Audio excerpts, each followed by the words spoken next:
యువతులని నైపుణ్యాలను వెలికితీయడమే లక్ష్యంగా యువ క్రీడలు 2025 నిర్వహించనున్నట్టు రాష్ట్ర మంత్రి కొల్లు రవీంద్ర చెప్పారు.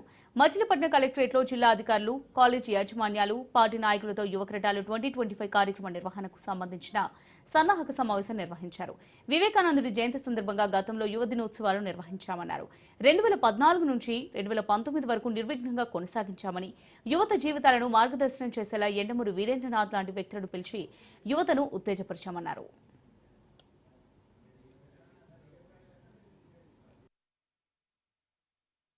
జనవరి 12 అనేది స్వామి వివేకానంద జయంతి సందర్భంగా యువ దినోత్సవం. ఆ రోజు దాన్ని స్ఫూర్తిగా తీసుకుని ఆ రోజున మేము హిందూ కాలేజ్ ఆడిటోరియంలో ఆనాడు మన పిల్లల్లో కూడా ఒక మోటివేషన్ తీసుకురావాలి అనే ఉద్దేశంతో ఫస్ట్ అక్కడి నుంచి స్టార్ట్ చేశాం.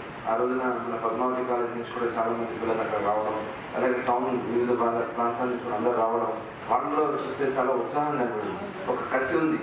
దాన్ని చక్కనైన మార్గంలో నడిపిస్తే డెఫినెట్గా ఒక మంచి సమాజాన్ని మనం సృష్టించాలనే ఉద్దేశంతో దానికి ఎంటర్‌ప్రెన్యూర్ ఎంపవర్మెంట్ సెంటర్ కూడా ఒకటి స్టార్ట్ చేయాలనుకుంటున్నాను. దానికి నిత్యం వాళ్ళు వచ్చి వాళ్ళు ఏదైనా అడిగితే వాళ్ళ గైడెన్స్ ఇవ్వడమే కాకుండా వాళ్ళని ఆ ప్రాంతాల్లో వాళ్ళు కోరుకున్నటువంటిది, ఇప్పుడు మన దగ్గర గోల్డ్ టోరింగ్ లో కూడా చాలా లేటెస్ట్ వస్తున్నాయి. అవన్నీ కూడా ట్రైనింగ్ ఇస్తారు కదా. అందుకని ఆ రోజు నేను మన రాజ్యసభ సభ్యులు చిరంజీవి గారిని రిక్వెస్ట్ చేసి 5 కోట్ల రూపాయలు ఫండ్ చేసి ఎగ్జిబిషన్ సెంటర్ లాగా పెట్టాలని చెప్పి అనుకుని స్టార్ట్ చేశాను. కానీ తర్వాత వాళ్ళకి ఆపేశారు. మళ్ళీ ఇప్పుడు నేను ఫండ్ ఇస్తాను, అది కూడా కంప్లీట్ చేసుకోవడం జరుగుతుంది. ఒక డిజైన్ తయారు చేయాలంటే వాడు రాసి ఆంధ్రాతో రాస్తూ కూర్చున్న డిజైన్ అలా కొత్త ఉండేవాడు.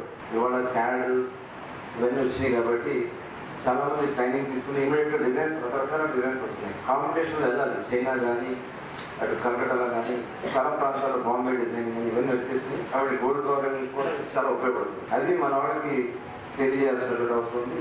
చాలా మందికి ఎంప్లాయ్మెంట్ వస్తుంది. దానికి సగంగా నాకు సంబంధించిన స్కిల్స్ మనం డెవలప్ చేయాలి.